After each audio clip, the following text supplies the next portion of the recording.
안녕하세요. 저는 경기도 남양주시 산흥교회를 담임하고 있는 백용훈 목사입니다.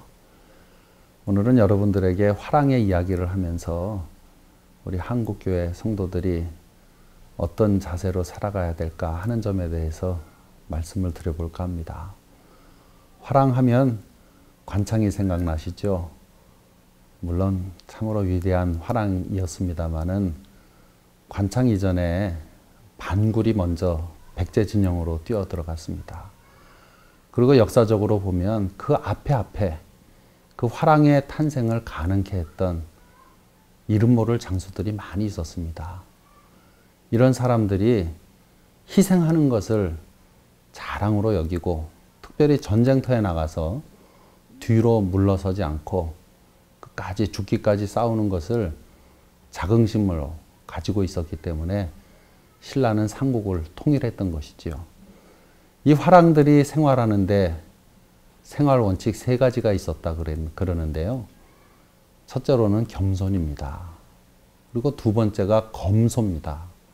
세 번째가 방자히 행치 않는다. 이 3가지 원칙을 가지고 화랑들은 그 시대의 세상의 빛으로 살아갔습니다. 성경을 모르고 있는 사람이라고 하더라도 또 교회를 다니지 않는 사람이라고 하더라도 겸손하고 검소하고 방자히 행치 않는다면 세상이 어느 정도는 밝아질 수 있다고 할 수 있겠죠. 주님께서 우리를 가르쳐서 세상의 빛이라 했는데 과연 우리에게 어떤 모습이 이 시대에 세상의 빛으로 나타나고 있는가 더듬어 보면 부끄럽기 짝이 없습니다. 이럴 때 저는 작은 목회자 한 사람으로서 어떤 모습이 그나마 이 시대에 세상의 빛된 모습으로 비춰질 수 있을까 거기에 대해서 고민해 보았습니다. 그런 가운데 검군이라고 하는 화랑의 이야기를 알게 되었는데요. 이 검군은 삼국 통일이 다 끝난 다음에 화랑 정신이 쇠퇴해 가고 그리고 화랑이 사라져가는 그 시대의 마지막 화랑이었습니다. 검군의 친구들이 나라에 흉년이 들고 곡식이 부족하자 나라의 곡간을 털었습니다. 그러면서 검군에게도 그 곡식을 나누어 주면서 이거 가지고 처자식에게 주어라 그랬을 때에 검군은 이런 이야기를 합니다. 내가 화랑에 속해 있고 그리고 화랑의 돌을 닦는 사람으로서 이런 일을 할 수가 없다. 그리고 거절하였습니다.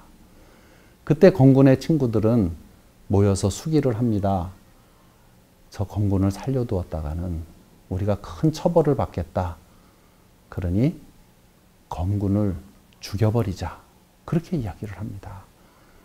그러나 검군은 저들의 속셈을 알고 자기가 모시고 있던 그 윗사람 근랑에게 가서 오늘 저녁 이후로는 저를 뵙지 못하겠습니다. 그렇게 하직 인사를 하고 친구들이 차려놓은 술자리에 참석하게 되지요. 그리고 독이 든 술을 한 잔 한 잔 받아 마십니다. 이제 충분히 독이 온몸에 퍼졌을 때에 검군은 이야기합니다. 이만하면 되지 않았느냐. 이만하면 내가 죽는 데에 부족함이 없다. 그렇게 이야기했을 때에 그때 그 검군의 친구들이 목을 놓아 울고 통곡하면서 이 사람아 어떻게 죽는 자리인 줄 알고 그렇게 술을 받아 마셨느냐 그렇게 후회를 했다고 하지요. 제가 왜 이 말씀을 드리냐면요. 작금에 교회에 대한 비난이 참 많습니다. 교인들에 대한 힐난이 도가 지나치게 하늘에 팽배해져 있습니다. 그러나 성경 말씀에 그때가 되어지면 세상 사람들이 우리를 잡아서 감옥에 넣고 환난 가운데 처하게 하고 핍박을 한다고 말씀을 하셨는데 어떻게 보면 지금 우리 교회와 교인들은 그러한 핍박을 받는 것이 당연지사인지도 모르겠습니다.